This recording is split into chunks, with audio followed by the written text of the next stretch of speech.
Remember the iconic ringtone of Skype? It is very much nostalgic to all of us who have used it. Skype, a telecommunications app founded by Scandinavian entrepreneurs Niklas Zenster and Janis Fries and Estonian engineers Adi Heinla, Prayat Kasisilu, John Talon, and Toivo Annis, was once widely used a decade ago. It had 560 million registered users at its peak. In 2005, just 2 years after its launch, eBay acquired the app. Although revolutionary, Skype has had its fair share of ups and downs. Now that Microsoft has Teams as a rival, the future of Skype is uncertain. The application had gained a negative reputation due to its unnecessary features. During the pandemic, people needed an app that was easy to use and helped them focus on their work. As a result, users started using a new app called Zoom, which was simple and user-friendly and reminded them of the old Skype. Skype, despite being backed by the world's largest software company, is losing its popularity. Due to the pandemic, people are now using other alternatives like Zoom and Meta's WhatsApp for personal and professional communication. There are now numerous options available to quickly connect with friends and colleagues using smartphones. Skype revolutionized the way we communicate both personally and professionally. Its features, such as conference calls and screen sharing, have become essential tools for people worldwide, making business communication much more accessible. The platform's user-friendly interface and affordable international calling plans have cemented its position as a game-changer in the communication industry. Skype allows users to communicate directly without relying on a central server, enabling people worldwide to experience high-quality voice and video communication. This was a game-changer for Skype in the early 2000s and helped the platform make a name for itself.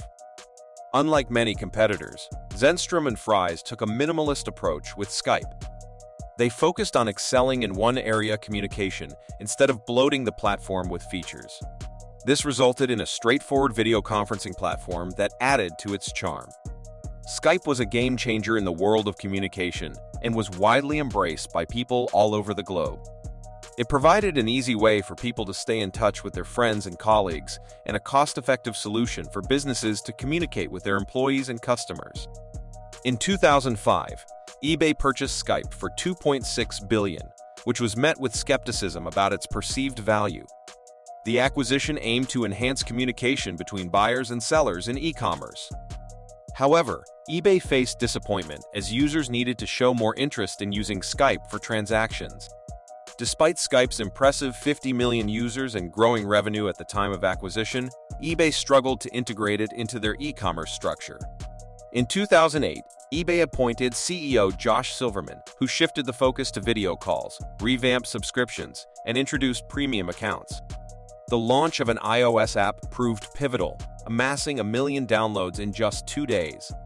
This strategic shift led to significant growth in 2009, with Skype gaining approximately 380,000 daily users and achieving $740 million in revenue. About a decade ago, Skype was the dominant video conferencing platform.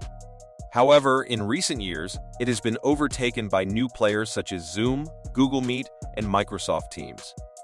A study shows that Skype only has a 7% share of the video conferencing market in the UK in 2021, while Teams has 20% and Zoom has 55%. Skype's market share in the US is even lower, with only 4%, which pales compared to Zoom's 60% share. Moreover, Skype's popularity among kids has declined significantly. So, what caused Skype's downfall? How did it go from being the leading platform to a technological failure? Skype enjoyed a great start but faced difficulties as technology progressed. The advent of mobile applications and the emergence of cloud-based services brought about a pivotal moment in the industry. Skype had trouble keeping up with these changes, resulting in technical problems and decreased user satisfaction. Users were left confused as they tried to navigate a platform that no longer met their expectations. As the digital communication market became more crowded with new competitors, Skype faced intense competition from platforms that offered advanced features, superior call quality, and improved security. Competitors such as Zoom, Microsoft Teams, and other messaging apps began to dominate the scene. Unfortunately, Skype failed to quickly adapt to the rapidly changing market, which resulted in a gradual loss of its user base.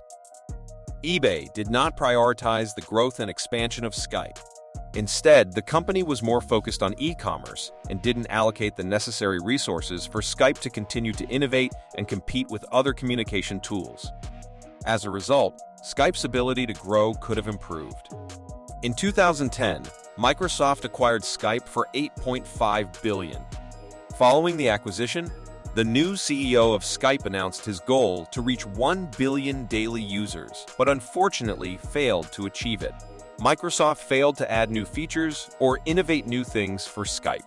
Microsoft's acquisition of Skype had a major issue. They moved away from what made Skype unique VoIP. In an attempt to outdo their competitors, they added features that didn't align with Skype's core purpose as a communication and collaboration tool. By bloating the product, Microsoft diluted Skype's core strengths and brand. This led to users facing performance issues, on top of an increasingly confusing user interface. On the other hand, in 2017, WhatsApp successfully reached 1 billion users, and by the year 2020, it had grown to 2 billion users.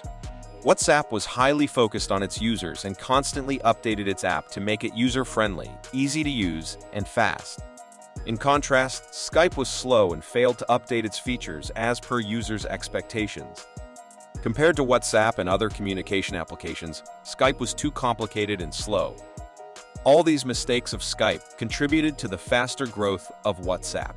Consumers and business workers turned to tools like Zoom and Meta's WhatsApp during the pandemic. Now, there are many options to quickly connect with groups of friends and colleagues over smartphones. The rise of Zoom also led to the downfall of Skype. The COVID-19 pandemic has brought significant changes to the way we communicate. When the lockdown was announced, people started relying on video conferencing apps to contact their friends, family, and colleagues. Skype was once the go-to app for video calls, but over time, it became bloated with features that didn't add much value to the core functionality of the service. As a result, many companies had switched to Zoom, a newer and simpler app that was gaining popularity. When the pandemic hit, people naturally gravitated towards Zoom instead of Skype, because it was more reliable and easier to use. The numbers speak for themselves. In the period between 2020 and 2021, Zoom's global market share increased by 22%. On the other hand, Skype's market share dropped by a staggering 25%. However, Zoom was one of many platforms competing for the top spot in video conferencing. Microsoft, the owner of Skype, introduced a communication suite called Teams in 2017. Adding to Skype's misery, Teams' market share surpassed Skype's in 2021. Although Skype is no longer the dominant player in the field, it will always be remembered as a pioneer in internet-based communication. In February 2023, Skype had 36 million daily users. Despite replacing the Skype button with the Teams chat button in Windows 11, Microsoft has no plans to abandon Skype. The Skype team has shared positive news about its future plans. This is the story of Skype's rise and fall. Remember to like, share, and subscribe to the channel for more exciting videos.